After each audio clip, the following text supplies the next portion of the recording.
une chose qui m'intéresse à savoir plus précisément. Bon, c'est plus ou moins dit dans le texte très rapidement que c'est à propos de l'enfance. J'aimerais que tu me parles un peu plus des images de l'enfance. Parce que plus je vois tes films actuellement, plus je m'aperçois que ça va de plus en plus vers l'enfance.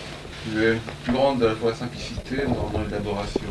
Oui, je m'aperçois que dans mes films, il y a toujours une récupération de l'image infantile, de l'image qui nous a marqué, de l'image qui nous a fascinés pendant l'enfance, tu vois. Des images qui n'appartiennent pas seulement au cinéma, mais si on reste dans le domaine du cinéma, c'est des films que je voyais qui m'ont profondément marqué, des séquences et des visages, des actions. Je pourrais même citer des noms de films, tu vois. Je pourrais même dire, dans tel film, j'ai fait ça, tu vois, dans Esmeralda, par exemple, il y a une séquence avec la séquence de la lettre dans Esmeralda. Ça, je l'ai tiré d'un film que j'ai vu dans mon enfance, je ne me rappelle pas le titre, tu vois. On va toujours vers cet espace où l'image était prédominante, où vraiment tu n'étais pas coincé par un devoir social dans la vie. Tu étais un enfant vraiment libre. C'est peut-être cette liberté imaginaire qui est cherchée dans le film. Quelles sont en particulier les images, je ne sais pas, des scènes, si tu peux dire des titres, qui t'ont frappé, qui te restent encore comme ça, presque continuellement dans une conscience et qui affleure certaines images. Mais il y a ce film, je ne me rappelle pas le nom, il s'agissait d'une histoire de guerre, je pense que c'était la Deuxième Guerre, où un personnage qui était dans un pays occupé écrivait à son frère très riche qui était à l'étranger pour lui demander de le faire sortir. Mais la réponse était négative, tu vois. Il reçoit la lettre du frère, il ouvre l'enveloppe et dans une feuille blanche, il y a un non immense écrit, tu vois. Ça, c'est l'image de souvenir. Hein. Ça, c'est une image qui m'a profondément marqué, tu vois. Et c'est l'image que j'ai refait dans Esmeralda d'une autre façon, tu vois. Quand Michel amène la lettre à Monica, qu'elle la reçoit, et que, tu vois, elle ouvre et on voit le loup qui portait Quasimodo, tu vois. C'était cette espèce d'annonce de mort, tu vois, qui est véhiculée par la lettre. Tu vois, j'ai jamais pu savoir le nom de ce film, mais je pense que c'est un film américain. Il y avait un autre film, j'étais très attiré par les drames, un autre film de Jules Dassin, je me rappelle très bien celui-là, de Jules Dassin, c'est une version de la nouvelle d'Oscar Wilde, Le fantôme de Canterbury, avec Charles Longton dans le rôle du fantasme et Margaret O'Brien dans le rôle de la petite fille, où la séquence qui me marqua le plus, c'est celle où le fantôme est emmuré vivant. Tu connais la nouvelle peut-être. Et c'était sa solitude, c'était ce fait total, tu vois, ce fait définitif d'un être qui est emmuré vivant, qui m'a complètement bouleversé, tu vois. Il y a un autre film anglais de Compton Bennett avec James Mason, Le Septième Voile, tu vois, c'était déjà le voile. L'histoire, mélodrame, je ne me rappelle pas tellement l'histoire, mais j'ai vu plusieurs fois, tu vois, ça m'avait beaucoup marqué.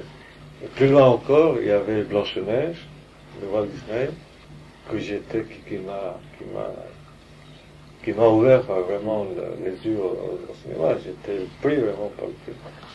Et puis des films de Tarzan, les films de Tarzan avec John Weissmuller, il y avait aussi des films de Mille et une nuits que j'aimais beaucoup, qu'on faisait beaucoup à l'époque. Des films avec Yvonne de Carlos, Abou, Torren Bay, des films de Cap et de Paix avec Errol Flynn. Il y avait des séries, les Flash Gordon avec Buster Grove. Il y avait des films d'aventure, et puis il y avait des films mexicains aussi qui m'ont beaucoup marqué. Des films mexicains qu'on ne connaît pas en France. Tout ce que tu dis là, ce sont en fait des images, des images populaires. Oui, c'était le cinéma de l'époque. Il n'y avait que ça. Je vivais dans un village, il y avait une seule salle.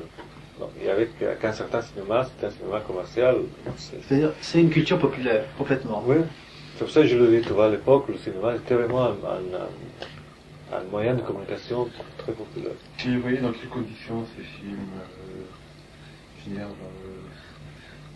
au milieu de quel genre comment ça se passait les programmes est-ce que les films américains étaient en version originale Ah oui, toujours en version originale. Au Mexique, tous les films sont sous-titrés.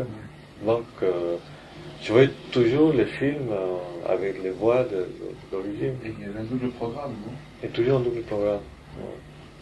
Il y avait un film principal et puis il y avait un film série B en complément. Et j'allais jusqu'à 3 fois par jour au cinéma les dimanches, tu vois. Il y avait 3 séances différentes. Le matin pour les enfants, l'après-midi puis le soir. Et j'allais les trois fois. 6 films. Moi aussi j'allais le matin. 6 films. Non, et le matin c'était 3. En Équateur. Ah oui, vous êtes américain, tous les deux. C'est de la séance vermouth. Vous appelez ça vermouth? Et au Mexique on l'appelle matinée. La matinée c'était la... français. Matinée c'est l'après-midi. Il y avait spécial à 6h30. Et à 9h c'était noche. Bien sûr. T'avais quel âge? J'avais 5-6 ans. C'est vraiment extraordinaire.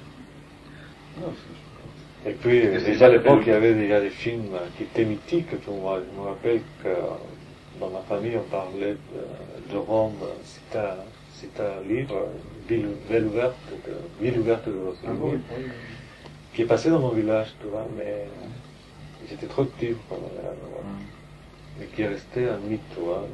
Je n'ai plus le voir qu'après.